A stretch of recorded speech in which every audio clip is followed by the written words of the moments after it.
Hey, what's up, everybody? Today I am making a bit of a different video. It's about this angle grinder. I bought this, it's a Black & Decker. I bought this, I think, May or June. And I basically used it every day. And for 40 bucks, like it lasted. This is December 1st today that I'm recording this on. So this thing has lasted me like half a year. I've used it every day. Um, I throw zip cuts on it, pipe liner discs, um, buffing wheels, wire wheels, all kinds of stuff on here, and use it all the time. Quite handy to have, and for 40 bucks, like I got a lot of life out of it. Um, the other day, I was using it yesterday, and for the past week, I've been making like a buzzing noise.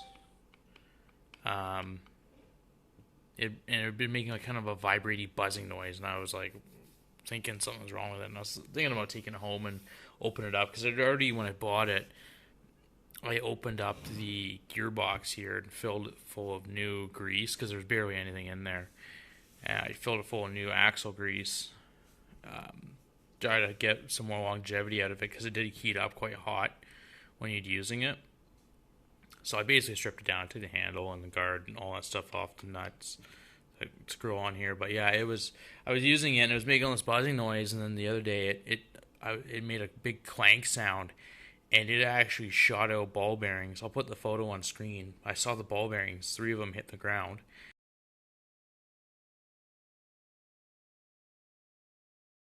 and then a few minutes later, two more, and it was running like crap. And then I saw a big flash of light, like a spark on inside of here, and it just locked up and stopped moving. It actually ripped the wheel, the wire wheel that I had on this thing. It ripped it right off of it.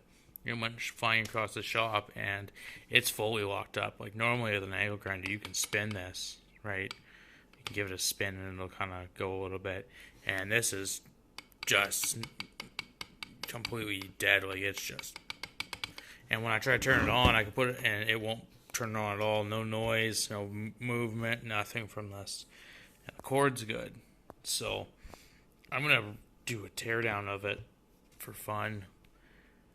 See if I can figure out what went wrong with it, because It's kind of curious that ball bearings were shooting out. Oh, actually, I don't know if my camera can see that.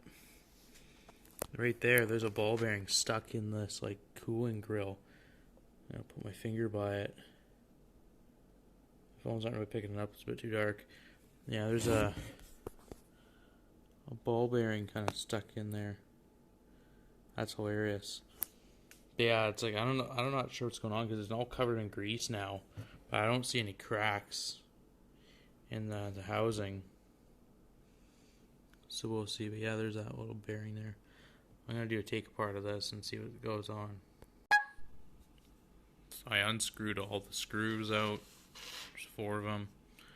I'm gonna take this top of the gearbox off. It doesn't exactly want to come off with one hand. Okay. Yeah, look at all that mud. It's not mud, that's the grease, but. So this part still spins freely. Which I expected it would. But it looks like the motor, if I stick this screwdriver in the fan, I can try to push it. Oh, it looks like it spins too. Weird.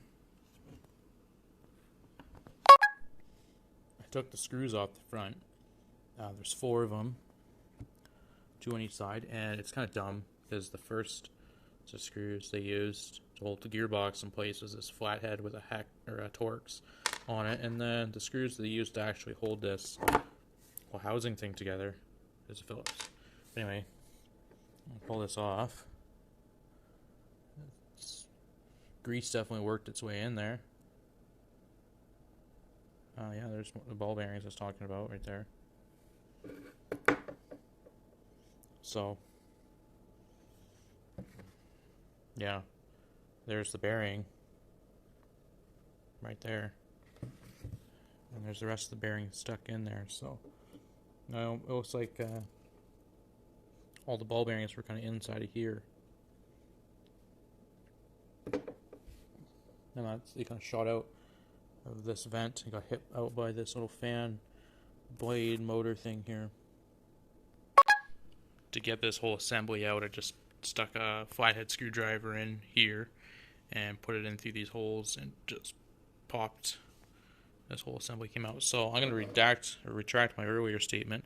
The bearings weren't on the outside of here, which is what I originally thought. They're on the inside of the bearing right here. It looks like it basically just failed.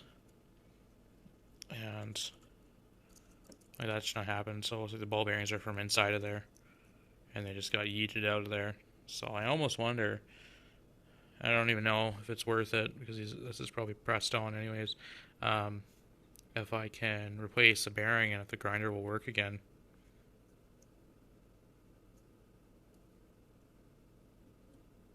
But we'll see.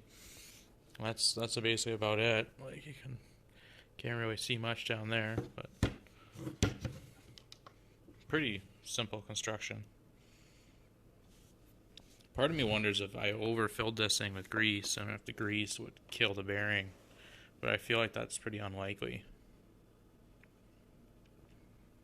But I did put a lot of grease in here. And also the grease did kind of leak out onto the inside of this housing. Because this was kind of sealed up against this with the bearing on here, so definitely grease got past the bearing. And there's some grease in here too. So it looks like the bearing sat flush with this hole here.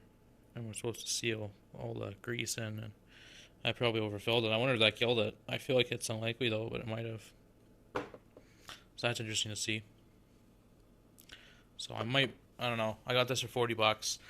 I might buy another one and use this one for parts. We'll see. I looked on Amazon yesterday, and they wanted like $60 or $70. I don't want to pay that much for just one of these grinders, but just how cheap they are. But we'll see. Maybe I can actually fix that. I'm not sure. But maybe if I can find another cheap one, I might buy one and keep this one for parts and just fix it if I need to. But anyway, that's all for now.